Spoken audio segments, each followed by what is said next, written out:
Hello, I'm Daniel Albert. I'll be your host for today's presentation on the Pacific Northwest. This program is brought to you by the Auburn University Master of Real Estate Development program.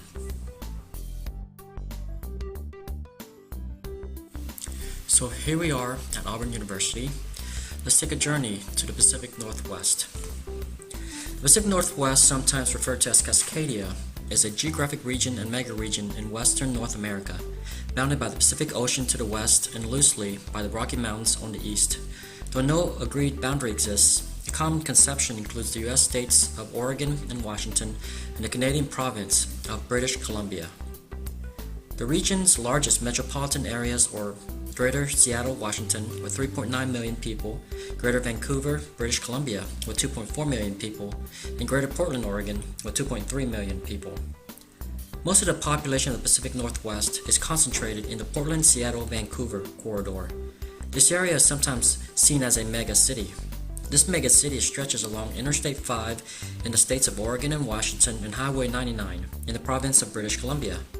As of 2004, the combined populations of Lower Mainland region, which includes Greater Vancouver and the Seattle metropolitan area and the Portland metropolitan area, totaled around 8 million people.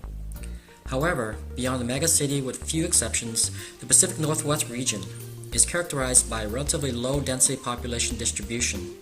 Some other regions of greater population density outside this corridor include the Okanagan Valley in the British Columbia interior and the Greater Spokane area.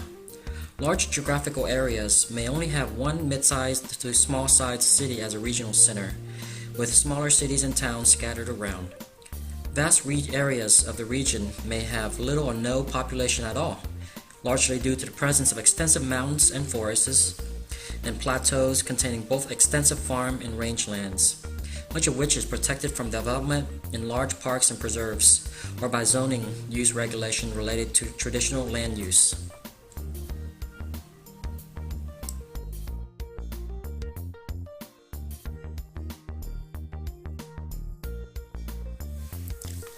We will now turn our attention to U.S. states of Washington and Oregon. According to the demographic data released by the U.S. Census Bureau in December of 2015, the state of Washington has 6.7 million population as compared to Oregon's 3.8 million. Figure 3 compares the population change from the year 2010 to 2014, and we can see that Washington shows an increase of 174,580, or 3%. The population percent change from 2010 to 2014 is shown in Figure 4, and for the state of Washington indicates it has 2.6% population change, while Oregon only grew at 1.8% during the same period. Looking at population density in Figure 5, the state of Washington indicates it has 104 population density, which is more than 2 times the density of Oregon, which is 40.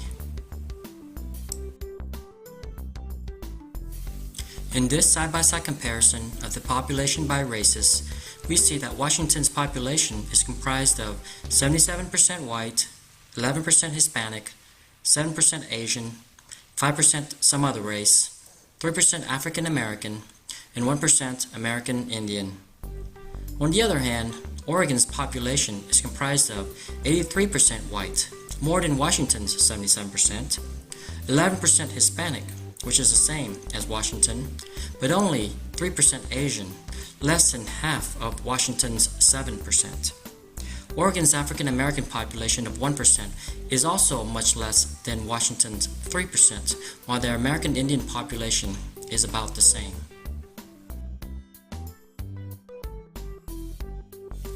Here we have housing demographics from the year 2013. Washington has 2.9 million housing units compared to Oregon's 1.6 million. Both states have roughly the same homeownership rate of 62 to 63%. The median value of owner-occupied housing units is higher in Washington at $262,100 to Oregon's $238,000.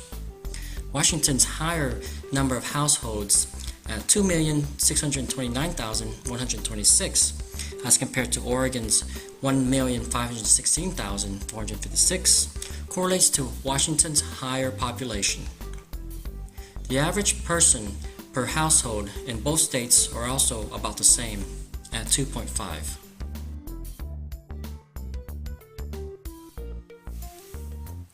The average per capita income in Washington in 2013 was $30,742, which is higher than Oregon's $26,809. Similarly, the median household income is $59,478 for Washington and $50,229 for Oregon.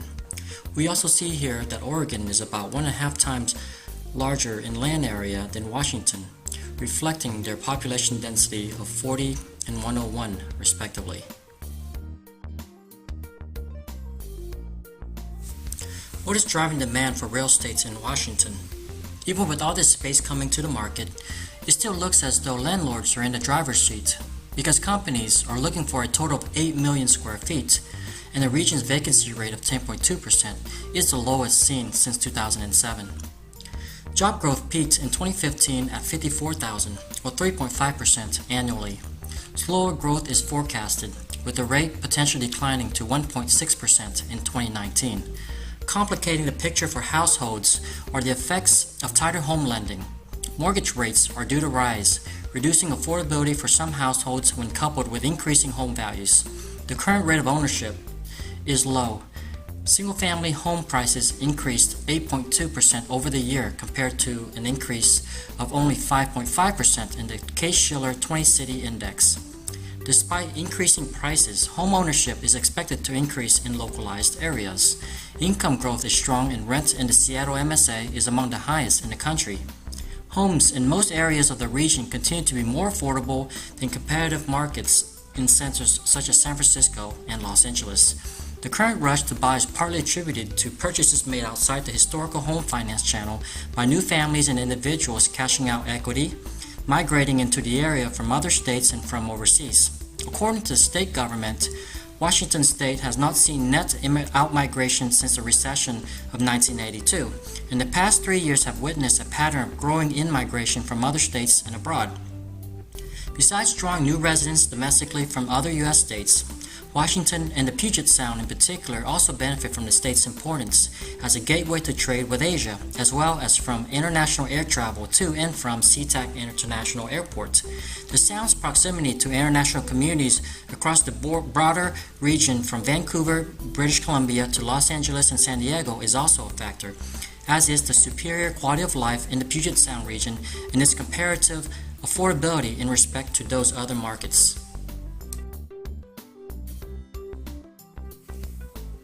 So what are the key trends to watch for in 2016 for Washington?